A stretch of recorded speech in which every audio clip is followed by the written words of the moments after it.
El deseado de todas las gentes. Capítulo 25. El llamamiento a orillas del mar.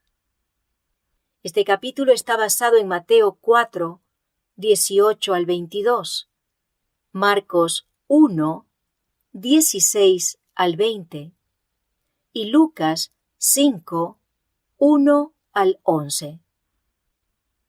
Amanecía sobre el mar de Galilea.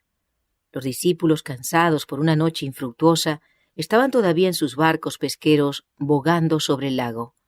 Jesús volvía de pasar una hora tranquila a orillas del agua. Había esperado hallarse, durante unos cortos momentos de la madrugada, aliviado de la multitud que le seguía día tras día. Pero pronto la gente empezó a reunirse alrededor de él. La muchedumbre aumentó rápidamente, hasta apremiarle de todas partes. Mientras tanto, los discípulos habían vuelto a tierra. A fin de escapar a la presión de la multitud, Jesús entró en el barco de Pedro y le pidió a éste que se apartase un poquito de la orilla. Desde allí, Jesús podía ser visto y oído mejor por todos, y desde el barco enseñó a la muchedumbre reunida en la ribera. ¡Qué escena para la contemplación de los ángeles! Su glorioso general, sentado en un barco de pescadores, mecido de aquí para allá por las inquietas olas y proclamando las buenas nuevas de la salvación a una muchedumbre atenta que se apiñaba hasta la orilla del agua. El honrado del cielo estaba declarando al aire libre a la gente común las grandes cosas de su reino. Sin embargo, no podría haber tenido un escenario más adecuado para sus labores.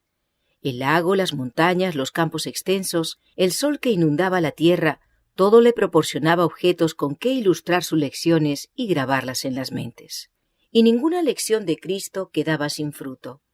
Todo mensaje de sus labios llegaba a algún alma como palabra de vida eterna. Con cada momento que transcurría, aumentaba la multitud.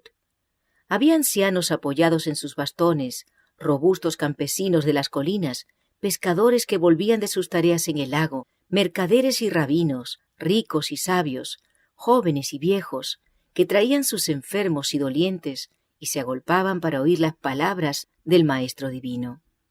Escenas como esta habían mirado de antemano los profetas y escribieron: la tierra de Zabulón y la tierra de Neftalí, hacia la mar más allá del Jordán, Galilea de las naciones. El pueblo que estaba sentado en tinieblas ha visto gran luz, y a los sentados en la región y sombra de muerte, luz les ha resplandecido. En su sermón, Jesús tenía presentes otros auditorios, además de la muchedumbre que estaba a orillas del Genesaret. Mirando a través de los siglos, vio a sus fieles en cárceles y tribunales, en tentación, soledad y aflicción. Cada escena de gozo o conflicto y perplejidad le fue presentada. En las palabras dirigidas a los que le rodeaban, decía también a aquellas otras almas las mismas palabras que les habrían de llegar como mensaje de esperanza en la prueba, de consuelo en la tristeza y de luz celestial en las tinieblas. Mediante el Espíritu Santo, esa voz que hablaba desde el barco de pesca en el mar de Galilea sería oída e infundiría paz a los corazones humanos hasta el fin del tiempo. Terminado el discurso, Jesús se volvió a Pedro y le ordenó que se dirigiese mar adentro y echase la red. Pero Pedro estaba descorazonado. En toda la noche no había pescado nada. Durante las horas de soledad se había acordado de la suerte de Juan el Bautista, que estaba languideciendo solo en su mazmorra. Había pensado en las perspectivas que se ofrecían a Jesús y sus discípulos, en el fracaso de la misión en Judea y en la maldad de los sacerdotes y rabinos. Aún su propia ocupación le había fallado, y mientras miraba sus redes vacías, el futuro le parecía oscuro. Dijo: Maestro, habiendo trabajado toda la noche, nada hemos tomado, mas en tu palabra echaré la red. La noche era el único tiempo favorable para pescar con redes en las claras aguas del lago. Después de trabajar toda la noche sin éxito, parecía una empresa desesperada echar la red de día. Pero Jesús había dado la orden, y el amor a su Maestro indujo a los discípulos a obedecerle. Juntos, Simón y su hermano dejaron caer la red. Al intentar sacarla, era tan grande la cantidad de peces que encerraba que empezó a romperse. Se vieron obligados a llamar a Santiago y Juan en su ayuda. Cuando hubieron asegurado la pesca, ambos barcos estaban tan cargados que corrían peligro de hundirse. Pero Pedro ya no pensaba en los barcos ni en su carga. Este milagro, más que cualquier otro que hubiese presenciado, era para él una manifestación del poder divino. En Jesús vio a aquel que tenía sujeta toda la naturaleza bajo su dominio. La presencia de la divinidad revelaba su propia falta de santidad. Le vencieron el amor a su Maestro, la vergüenza por su propia incredulidad, la gratitud por la condescendencia de Cristo y, sobre todo, el sentimiento de su impureza frente a la pureza infinita. Mientras sus compañeros estaban guardando el contenido de la red, Pedro cayó a los pies del Salvador exclamando: «Apártate de mí, Señor, porque soy hombre pecador». Era la misma presencia de la santidad divina la que había hecho caer al profeta Daniel como muerto delante del ángel de Dios. Él dijo: «Mi fuerza se me trocó en desmayo, sin retener vigor alguno». Así también cuando Isaías contempló la gloria del Señor, exclamó: «¡Ay de mí que soy muerto, que siendo hombre inmundo de labios y habitando en medio de pueblo que tiene labios inmundos, han visto mis ojos al Rey, Jehová de los ejércitos». La humanidad, con su debilidad y pecado, se hallaba en contraste con la perfección de la divinidad, y él se sentía completamente deficiente y falto de santidad. Así les ha sucedido a todos aquellos a quienes fue otorgada una visión de la grandeza y majestad de Dios. Pedro exclamó: «Apártate de mí, Señor, porque soy hombre pecador». Sin embargo, se aferraba a los pies de Jesús, sintiendo que no podía separarse de él. El Salvador contestó: «No temas, desde ahora pescarás hombres». Fue después que Isaías hubo contemplado la santidad de Dios y su propia indignidad, cuando le fue confiado el mensaje divino. Después que Pedro fuera inducido a negarse a sí mismo y a confiar en el poder divino, fue cuando se le llamó a trabajar para Cristo. Hasta entonces, ninguno de los discípulos se había unido completamente a Jesús como colaborador suyo. Habían presenciado muchos de sus milagros y habían escuchado su enseñanza, pero no habían abandonado totalmente su empleo anterior. El encarcelamiento de Juan el Bautista había sido para todos ellos una amarga desilusión. Si tal había de ser el resultado de la misión de Juan, no podían tener mucha esperanza respecto a su maestro, contra el cual estaban combinados todos los dirigentes religiosos. En esas circunstancias, les había sido un alivio volver por un corto tiempo a su pesca. Pero ahora Jesús los llamaba a abandonar su vida anterior y a unir sus intereses con los suyos. Pedro había aceptado el llamamiento. Llegando a la orilla, Jesús invitó a los otros 3 discípulos, diciéndoles: «Venid en pos de mí, y os haré pescadores de hombres». Inmediatamente lo dejaron todo y le siguieron. Antes de pedir a los discípulos que abandonasen sus redes y barcos, Jesús les había dado la seguridad de que Dios supliría sus necesidades. El empleo del esquife de Pedro para la obra del Evangelio había sido ricamente recompensado. El que es rico para con todos los que le invocan, dijo: «Dad y se os dará.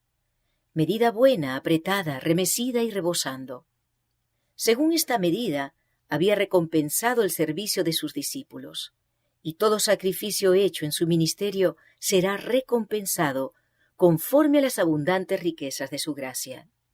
Durante aquella triste noche pasada en el lago, mientras estaban separados de Cristo, los discípulos se vieron acosados por la incredulidad y el cansancio de un trabajo infructuoso, pero su presencia reanimó su fe y les infundió gozo y éxito. Así también sucede con nosotros. Separados de Cristo, nuestro trabajo es infructuoso, y es fácil desconfiar y murmurar. Pero cuando Él está cerca y trabajamos bajo su dirección, nos regocijamos en la evidencia de su poder. Es obra de Satanás desalentar al alma, y es obra de Cristo inspirarle fe y esperanza. La lección más profunda que el milagro impartió a los discípulos es una lección para nosotros también, a saber, que aquel cuya palabra juntaba los peces de la mar podía impresionar los corazones humanos y atraerlos con las cuerdas de su amor, para que sus siervos fuesen pescadores de hombres. Eran hombres humildes y sin letras aquellos pescadores de Galilea, pero Cristo, la luz del mundo, tenía abundante poder para prepararlos para la posición a la cual los había llamado.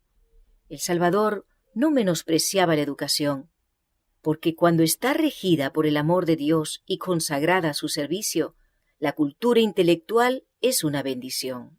Pero pasó por alto a los sabios de su tiempo porque tenían tanta confianza en sí mismos que no podían simpatizar con la humanidad doliente y hacerse colaboradores con el hombre de Nazaret. En su intolerancia tuvieron en poco el ser enseñados por Cristo. El Señor Jesús busca la cooperación de los que quieran ser conductos limpios para la comunicación de su gracia. Lo primero que deben aprender todos los que quieran trabajar con Dios es la lección de desconfianza en sí mismos. Entonces estarán preparados para que se les imparta el carácter de Cristo. Este no se obtiene por la educación en las escuelas más científicas, es fruto de la sabiduría que se obtiene únicamente del Maestro Divino. Jesús eligió a pescadores sin letras porque no habían sido educados en las tradiciones y costumbres erróneas de su tiempo. Eran hombres de capacidad innata, humildes y susceptibles de ser enseñados, hombres a quienes él podía educar para su obra.